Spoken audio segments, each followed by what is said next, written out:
Good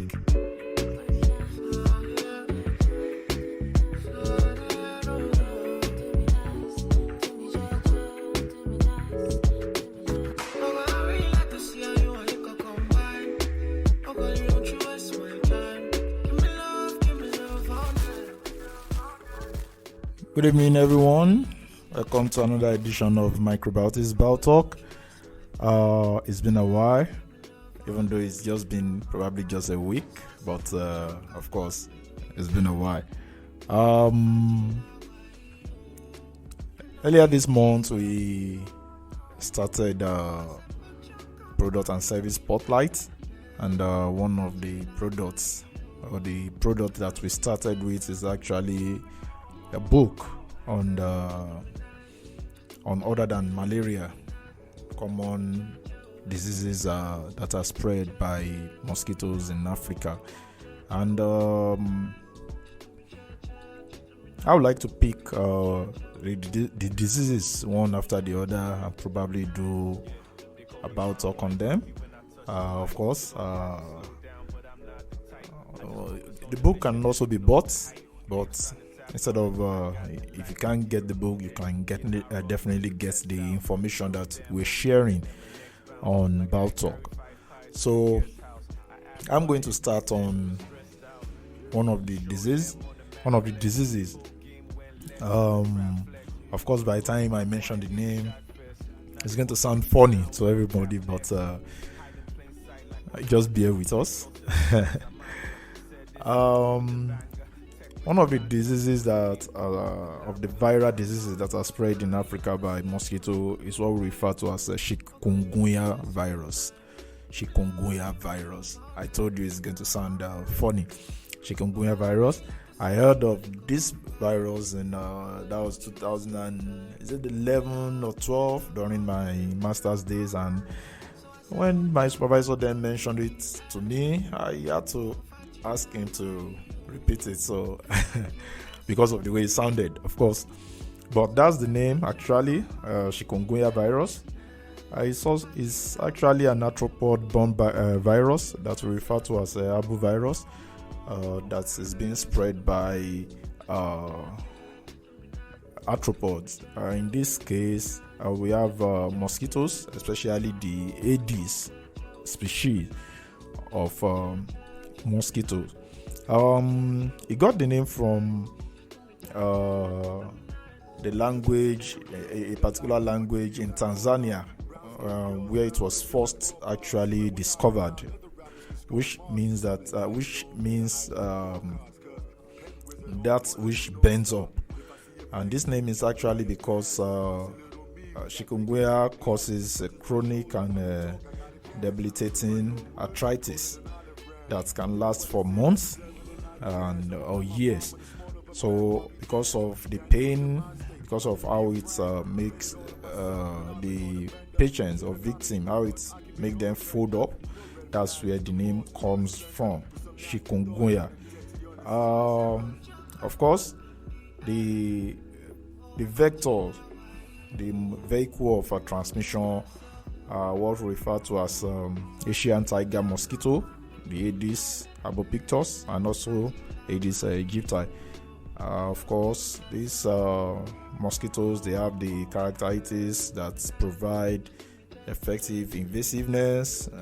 They are also extremely competent in transmitting this virus, and it's actually a very common virus in Africa and even beyond the shores of Africa.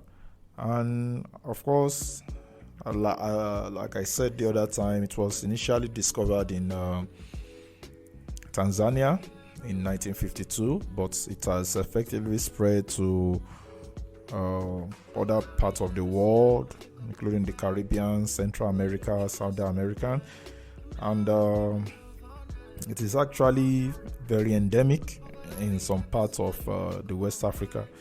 So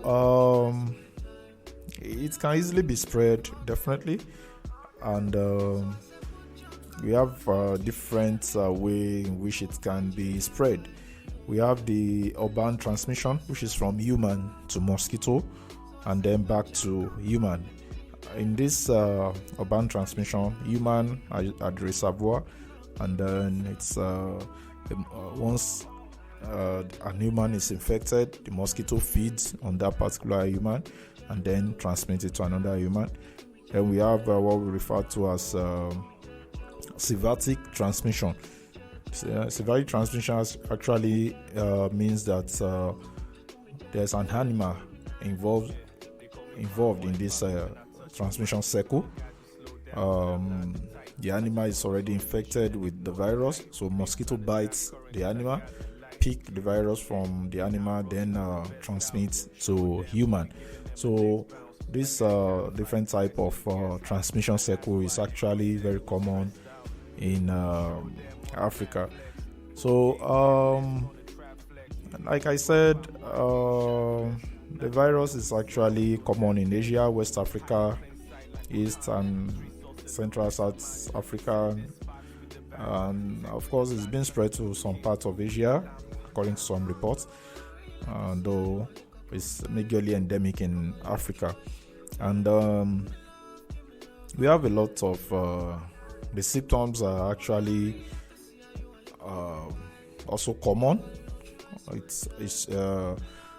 The symptoms resemble the symptoms of some other diseases, but the manifestation is usually in form of abdominal pain, diarrhea, vomiting, and of course, like I mentioned, we have arthritis in the chronic stage, and of course, there's also a common clinical manifestation is maculopapular rash, which starts within the first and the third days. Of course, the treatment of Chikungunya is actually to relieve the symptoms, which include giving adequate hydration, rest, and then pain, fever relief with drugs like acetaminophen. Of course,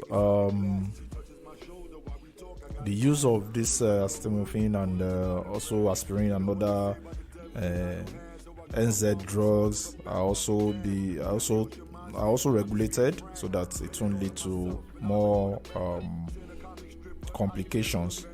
So, and of course, definitely like all mosquito transmitted infection, the best way to manage chikungunya is to avoid mosquito bite, which include the use of repellents, protective clothing, bed nets, and any ways that can prevent exposure to mosquito bite. Insecticide are also encouraged, but you know that insecticide also have their own side effects, and one of the common side effects that we are experiencing these days is actually the fact that some of these mosquitoes are actually getting resistant to a lot of this insecticide. Vaccine is currently being envisaged, but there are no solid plan for that. Something about chikungunya is the differential diagnosis because of its nature. If someone is not actually, when somebody goes for diagnosis, they should watch out for symptoms which can be confused with those of malaria, yellow fever, measles, and of course African tick bite fever. Then the chronic condition can also be mistaken for rheumatoid arthritis, hepatitis C, and then SLE. That's systemic lupus erythematosus. So whenever you are going for diagnosis, or maybe there is any physician in the house listening to this, if you want to diagnose for chikungunya, please, you can look out for some of these differential diagnosis and wash against it. Well, there are complications, of course, from the infection, and the common complication is, as said the other time, apart from arthritis, this includes conjunctivitis. So most of the time it affects, there are ocular manifestation of this disease as well. So there are other information. Like I said, the best way to prevent this disease is to avoid mosquito bite, and of course that's I don't know if that's possible, but of course we can reduce the exposure. We can reduce the exposure to mosquitoes by protecting ourselves and our wards, our children, and everybody around us. We've not been having.